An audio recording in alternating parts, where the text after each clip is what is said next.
On avait aussi une problématique de montée démographique. Puisqu'ici, on est dans un quartier donc, qui est en pleine mutation. On a tout le quartier des bassins à flot. En même temps que cette restructuration, on a décidé de porter la capacité de 600 à 800 élèves.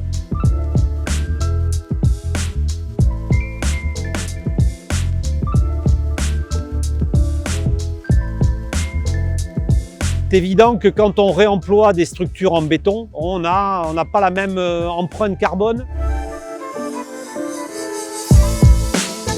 Et nous, ce qu'on souhaitait, c'était arriver à donner une signature d'un bâtiment scolaire en reliant les bâtiments, est née naturellement cette forme de prisme qu'on a souhaité monolithique, qu'on a souhaité très épuré, un bâtiment blanc, le plus simple possible, le plus sobre possible.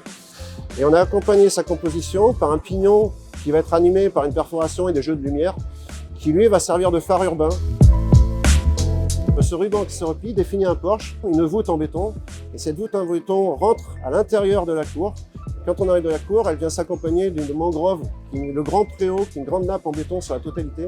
Donc on a vu de façon à ce qu'on ait des systèmes de rétention d'eau pluviale, c'est-à-dire que pour que l'eau puisse être retenue sur la surface du préau, sur la salle d'activité, les logements de fonction et le CDI, on aura une toiture qui sera végétalisée sur l'ensemble.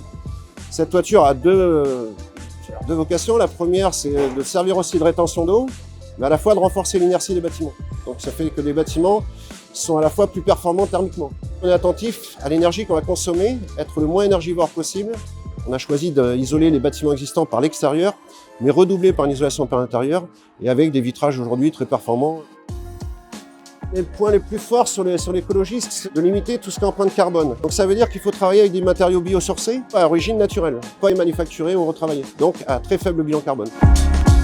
On profite de toutes les périodes de vacances pour mettre le maximum de choses en place pour pouvoir travailler sans générer trop de nuisances avec les collégiens sur site.